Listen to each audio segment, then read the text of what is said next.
you doing? Welcome back to Tiny Minds Big World. So today, I actually am going to do the talking head thing because I want to talk about my quest for Italian citizenship for myself and for the family. So the process, it's called Jure Sanguinis, I believe, although I've heard it pronounced a multitude of different ways, and I guarantee I'm not pronouncing it correctly. Let's talk a little bit about how I got there. This is going to end up being a series. I'm going to talk in parts about the different stages that I went through in the hopes that breaking it down step by step can help out some folks out there who are also going on this journey. So let's rewind back to 2014 when my daughter was born. I have two kids. My son is 7 years old and my daughter is going to be 4 later this week. So this whole process started about 4 years ago. Right after my daughter was born and we were kind of getting into the swing of having a baby in the house again, my son was 3 at that time, we were feeling generally unsettled with life. Just kind of not knowing what we wanted to do with the greater, what are we going to do with life? You know, where are we going to go? How are we going to live this thing? And I was feeling really frustrated by the idea of buying a house and having the kids go to school and like just kind of going to work. And you know, I'm a musician. I have another YouTube channel called The Mobile Music Minstrel, but I play gigs out, and so I just started to get to this middle point of my life personally and started to think like, okay, so is this it? I'm going to put the kids in school, we're going to buy a house that we can't afford, and it's going to put us into debt, and I'm going to spend all my time taking care of the house, and I'm just going to kind of do these crappy gigs around town, and this is it. This is going to be like what it's like for the next 18 years or so until the kids get out of the house, and then we do whatever we do after that point. And that kind of made me really sad. And I wasn't sure what I wanted to do and how I wanted to be. You know, the other thing I was struggling with is, you know, my whole life I wanted to be a professional musician, and I had some severe carpal tunnel issues with my wrists. I have since had surgery, but this was prior to me having surgery, and I was really wrestling with potentially not playing live music anymore, which is a big part of my life. So we were in this state of flux, and at the time, a lot of our friends were moving to London or England.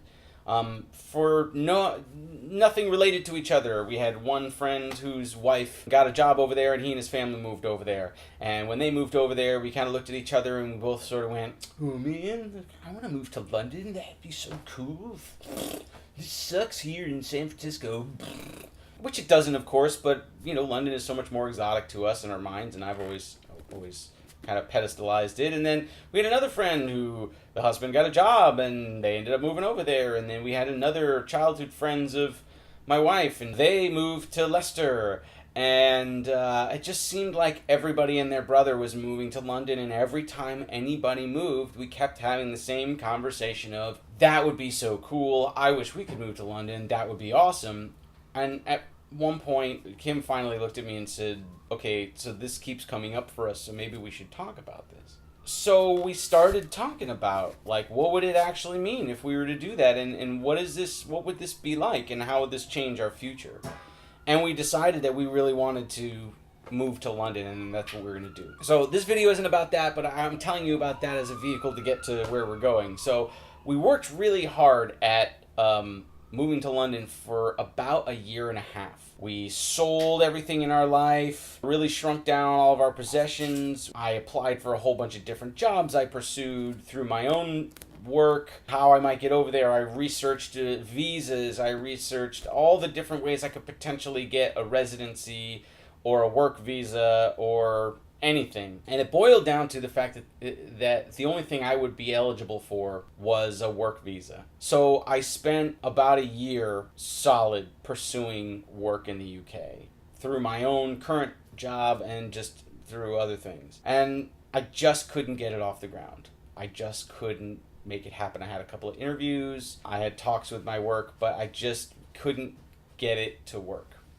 Around May of 2016, we were still working at it, but it was starting to get frustrating because it had already been almost 1.5 years since we had started working on it. And we had told everybody that we were moving, and we had set a 6-month goal for that, and we were 1 year beyond the 6-month goal, and it was getting to be really frustrating, and I wasn't seeing a path, and I wasn't seeing a way to do it. And You know, we kept telling ourselves that, well, we're going to manifest this, we're going to create this, and an opportunity will present itself if we just put our energy in the right place. We're going to think about this, we're going to put all of our effort into this. Every decision we make in our life is going to go towards this, and it just didn't seem like there was a way. One evening, we were listening to the Family Adventure podcast. I think it's familyadventurepodcast.com. Mm-hmm. I will put the link in the description. Kim was listening to it, and I was passed out on the couch. I'd fallen asleep. So I was hearing bits and pieces of it, but not really hearing much of anything. And all of a sudden, oh my God, Dave, you gotta wake up, Dave, you gotta wake up. Ah! And I woke up, and, hey, oh my God, these people, you might be eligible for Italian citizenship. And I was like, wait, what? And so she kind of told me, oh, I'm listening to the podcast, the thing, and this guy, and this stuff, and he is eligible for Italian citizenship, and you might be eligible. And I, okay, I said, that's fine, that's great, I trust you, but I'm going to go back to sleep now, and remind me in the morning, and I'll actually look it up when I'm in the headspace to do it. The next day we talked about it, we listened back to the podcast. And basically, you know, I'm going to badly summarize. I don't remember the episode. If I'm able to find the episode specifically, I'll try to link that specific episode in the description below as well. But it was this family, and they had moved to Italy as a way to facilitate their children's citizenship, because I believe that the husband had found out that he was eligible to reclaim his Italian citizenship. The basic deal here is that because there was a mass emigration from Italy in the late part of the 19th century, early 20th century, right when the Republic of Italy formed into a sovereign nation, because of that mass migration,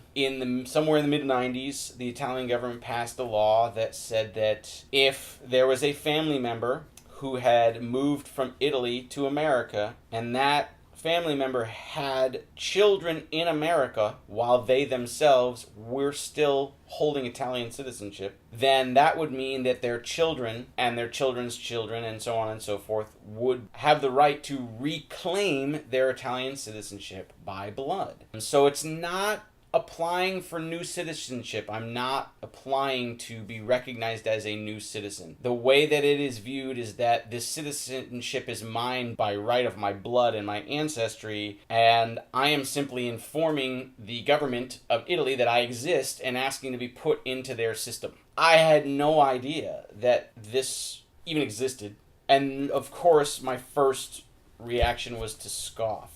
You know, the thought being, well, you know, my family's been in this country for so long that it's probably too many generations, and dismiss it because I didn't want to get my hopes up. But after looking into it, finding out that A, this was a real thing, and then B, that this actually could potentially be valid for me, that I could be eligible to do this, it was a jumble of emotions. Mind-blowing, there was a lot of disbelief, mostly disbelief. Because after working so hard to try to find a path to London to have the potential of EU citizenship being just dropped in my lap was pretty intense. It took me a while to accept that this could be a reality. That's kind of our journey up to the point of finding out about Jure Sanguinis. We're going to do more videos where I'm going to talk about the individual steps we took. The next video is going to be on how I qualified my citizenship, the steps I took, the websites I went to, how I verified that A, Jure Sanguinis is a real thing, and B, that I was eligible and with my family. So the next one, we're going to talk about that in a little more detail, and we're going to talk a little bit about my family specifically and the steps that were taken